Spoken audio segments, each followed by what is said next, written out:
বড় বাজারের ভিড় ভাট্টা কেয়স ধাক্কাধাক্কি গাড়ির হর্নের মাঝখানে একটা চার্চ আছে, আর সেটা হচ্ছে কলকাতার সব থেকে পুরনো church. This is the Armenian church. Armenian কারা?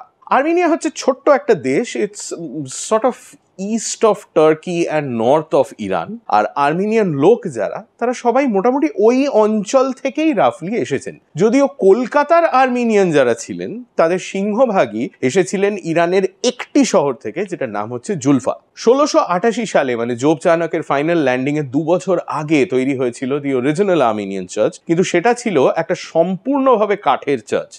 কাঠের তৈরি চার্চ কি হতে পারে? রাইট, আগুন লেগে ধ্বংস হয়ে গেছিল ইন 1707। চার্চটা নতুন করে তৈরি করা হয় ওই একই জায়গায় 1724 সালে। 1763 সালে চার্চটার বিরাট একটা রেনোভেশন হয় এবং সেই রেনোভেশনের সমস্ত খরচ দিয়েছিলেন একজন আর্মেনিয়ান, যার নাম ছিল খোজা পেট্রাস আরাটুন।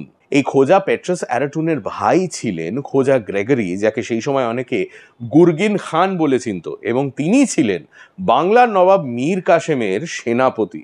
এই পার্টিকুলার ফ্যামিলিটা ভীষণ ইন্টারেস্টিং, কারণ এরা শুধু যে ব্যবসায় ইনভলভ ছিল তা নয়, বেঙ্গলের পলিটিক্সের সঙ্গেও এরা ওতপ্রোতভাবে জড়িয়ে পড়েছিল।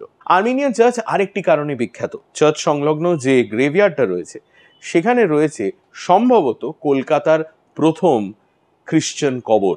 আর সেই কবরটা হচ্ছে একজন মহিলার, যার নাম রেজা বিবি, যার স্বামীর নাম ছিল নাকি সুকিয়াস।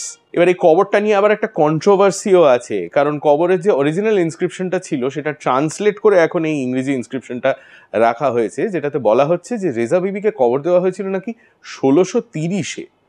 1630-এ ইংরেজরা আসার এত বছর আগেও কি আর্মেনিয়ানদের কলকাতায় একটা ঘাঁটি ছিল?